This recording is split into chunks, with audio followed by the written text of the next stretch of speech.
یہ بھی فطرت انسانی میں ہے، والدین کا شکر ادا کرنا، والدین کے حقوق تسلیم کرنا، ماننا، ان کی خدمت کرنا۔ بچپن میں انہوں نے انگلی پکڑ کر تمہیں چلایا تھا، اب ہو سکتا ہے بوڑھے باپ کو انگلی پکڑ کر آپ کو چلانا پڑے۔ مضمون کی تکمیل کے لیے وَوَصَّيْنَا الْإِنسَانَ بِوَالِدَيْهِ، اس سے پہلے سورہ عنکبوت میں آیا ہے وَوَصَّيْنَا الْإِنسَانَ بِوَالِدَيْهِ حُسْنًا، ہم نے انسان کو وصیت کی ہے والدین کے حق میں بھلائی کی، نیک سلوک کی۔ اچھا، والدین میں سے والدہ کا معاملہ والد کے مقابلے میں بہت بڑھ کر، والد تو آپ کو معلوم ہے جو بھی ایک تعلق ہوا بیوی سے، اس کے بعد کا جو سارا معاملہ ہے وہ تو ماں کے پیٹ میں، ماں کا خون چوس کر وہ بچہ پل رہا ہے۔ حملتہ امہ وہنا علی وہن، اسے اٹھائے رکھا اس کی ماں نے کمزوری پر کمزوری جھیل کر، وفصالہ فی عامین، پھر 2 سال تک جوک کی طرح چمٹا رہا ہے اور اس کا دودھ پیتا رہا ہے، اس کی توانائی سٹ کرتا رہا۔ لہذا والدہ کا حق والد کے مقابلے میں ایک حدیث نبوی کی روح سے 3 گنا ہے۔ یہ بہت اہم نقطہ ہے۔ یہ ایک حدیث میں آتا ہے کہ ایک صحابی نے حضور سے پوچھا، حضور میرے حسن سلوک کا اولین مستحق کون ہے؟ فرمایا تیری ماں۔ کہا ان کے بعد؟ فرمایا تیری ماں۔ تیسری مرتبہ پوچھا ان کے بعد؟ تیری ماں۔ چوتھی مرتبہ پوچھا تو کہا تیرا باپ۔ گویا کہ والدہ کا حق، اس کی خدمت، اس کے ساتھ نرمی، کہیں اس کے دل کو ٹھیس نہ پہنچا دینا، اس لیے کہ بڑا سخت قسم کا نفسیاتی معاملہ ہوتا ہے۔ آپ کو معلوم ہے جب بچے تھے ہم تو اپنے والدین کی محبت کا مرکز تھے، ان کی ساری محبت ہم پر مرکوز تھی، ہم بھی ان کی شفقت کو مانتے تھے، محبت کرتے تھے۔ ہماری شادی ہو گئی، اولاد ہو گئی تو ہمارا ایک نیا مرکز محبت وجود میں آ گیا، بیوی سے محبت ہے، اولاد سے محبت ہے۔ اب بوڑھے والدین کے اندر پیاس پیدا ہوئی محبت، یہی ہمارے ہاں ساس بہو کا جھگڑا جو ہے اس کی اصل بنیاد نفسیاتی ہے کہ ان کے دلوں میں پیاس ہوتی ہے۔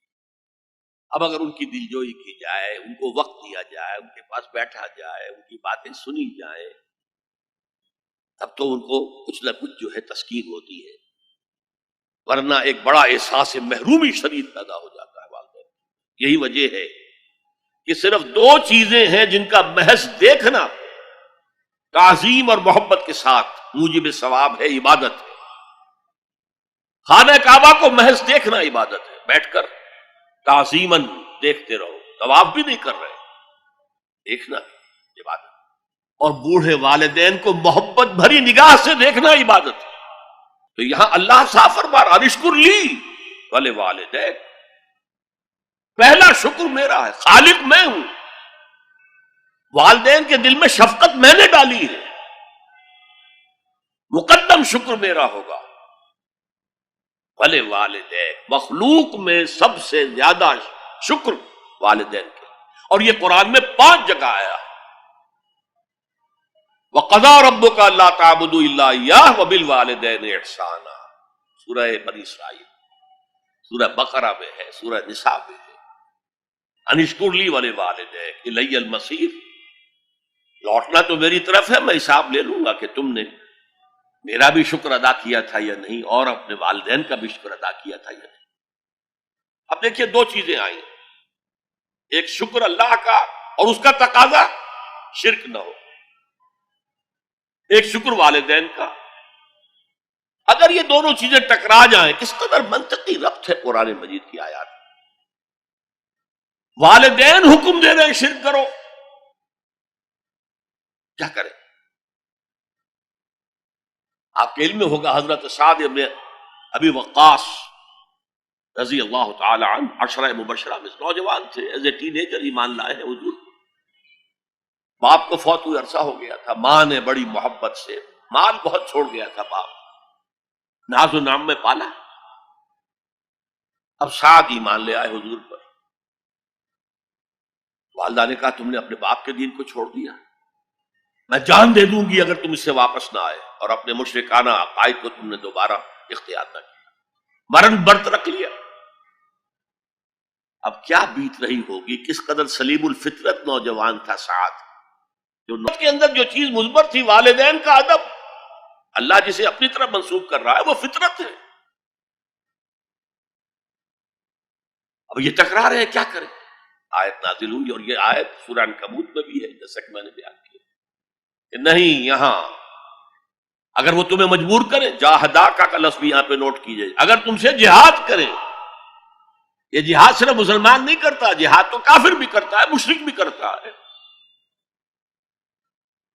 لیکن جہاد ہے، مجبور کر رہے ہیں، پریس کر رہے ہیں کہ اپنے آبائی دین میں واپس آ جائے۔ مصعب بن عمیر کو برہنہ مادرزاد کر کے چچا نے نکال دیا، نہایت ناز و نام میں پلا ہوا ایک نوجوان۔ نہرو جی کے بارے میں کہا جاتا ہے ان کے کپڑے پیرس سے سل کر آتے تھے، ان کا 200 درہم کا جوڑا شام سے تیار ہو کر آتا تھا۔ باپ اتنی دولت چھوڑ گیا، اور جہاں سے مصعب گزر جاتا تھا خوشبو اتنی رچی بسی ہوتی تھی ان کے لباس میں کہ پوری گلی، پورا بازار مہک جا رہا ہے، لوگ ہاں مصعب جا رہا۔ جب ایمان لے آئے، چچا نے کہا دیکھو یہ ساری دولت تمہارے مشرک باپ کی ہے، اب نکل جاؤ گھر سے، تمہارا کوئی حق نہیں ہے۔ اٹھ کر چلنے لگے تو کہا یہ کپڑے جو تمہارے جسم پر ہیں وہ بھی اسی مشرک باپ کے ہیں، اتار دو۔ مادرزاد برہنہ ہو کر ماں کے پاس آئے، انہوں نے آنکھوں پر ہاتھ رکھے، وہ سب کیا ہوا ہے؟ کہا ماں میں موحد ہو گیا، یہ ہے توحید۔ موحد اپنے آپ کو سمجھنا کچھ اور ہے، زندہ قوت تھی زمانے میں یہ توحید کبھی، اور اب کیا ہے؟ فقط ایک مسئلہ علم کلام۔ وَإِن جَاهَدَاكَ عَلَىٰ أَن تُشْرِكَ بِي مَا لَيْسَ لَكَ بِهِ عِلْمٌ فَلَا تُطِعْهُمَا۔ اچھا یہ دو انداز آتے ہیں شرک کے بارے میں، ما لیس لک بہ علم، تمہارے پاس کوئی علم نہیں ہے ان ہستیوں کے بارے میں جن کے بارے میں کہا جاتا ہے کہ وہ خدا کے شریک ہے۔ عقل جو ہے یہ عقل انسانی تسلیم نہیں کرتی، ایک ہی ارادہ ہے، ایک ہی اسکیم ہے، ایک ہی حکمت ہے، ایک ہی پلان ہے جو پوری کائنات کو اپنے احاطے میں لیے ہوئے۔ یا کہا جاتا ہے ما لم ينزل به سلطانا، کسی ایسی ہستی کو شریک نہ کرو جس کے لیے اللہ نے کوئی سند نہیں اتاری۔ اللہ اگر کہتا میرے ساتھ یہ بھی شریک ہے تو ٹھیک ہے، ہم اللہ کو سجدہ کرتے ہیں، اس کو بھی کر دیتے ہیں، جیسے کہ حضور سے کہلوایا گیا ان کان للرحمن ولد فانا اول العابدین، اگر رحمان کا کوئی بیٹا ہوتا سب سے پہلے میں عبادت کرتا اس کی۔ کوئی نہیں ہے، نہ بیٹا ہے نہ بیٹی ہے۔ قل هو اللہ احد اللہ الصمد لم یلد ولم یولد ولم یکن له کفوا احد۔ تو فرمایا وَإِن جَاهَدَاكَ عَلَىٰ أَن تُشْرِكَ بِي مَا لَيْسَ لَكَ بِهِ عِلْمٌ فَلَا تُطِعْهُمَا، لیکن یہی توازن دیکھیے، یہ صرف اللہ کے کلام میں ہو سکتا ہے، یہ نہیں کہ پھر ان کو دفاع کرو، ان سے کوئی تعلق نہ رکھو، نہیں۔ صاحبهما فی الدنیا معروفا، ان کا کہنا تو مت مانو اس معاملے میں، اللہ کا حق احق ہے، بالا تر ہے، لیکن ان کے ساتھ دنیا میں رہو معروف طریقے سے، ان کے حقوق ادا کرو، چاہے مشرک ہے والدین، چاہے کافر ہیں والدین، ان کی خدمت تمہارے ذمے ہے، ان کی ضروریات پورا کرنا تمہارے ذمے ہے اپنے مقدرت کے مطابق۔ صاحبہما فی الدنیا معروفا، اور واتبع سبیل من اناب الی، پیروی والدین کی ضروری نہیں ہے، اطاعت والدین کی لازمی نہیں ہے۔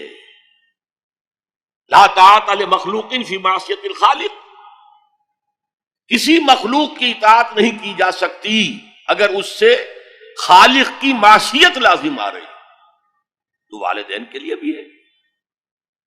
اطاعت مطلق نہیں ہے، پیروی ان کی ضروری نہیں ہے، پیروی اس کی کرو جس نے اپنا رخ میری طرف کر لیا. ابھی اللہ کا کلام چل رہا ہے نا درمیان میں جو آیا ہے، اتباع اس کی کرو. دیکھو کون ہے جس نے اپنا رخ میری طرف کر لیا ہے، پیروی اس کی کرو، والدین کی نہیں.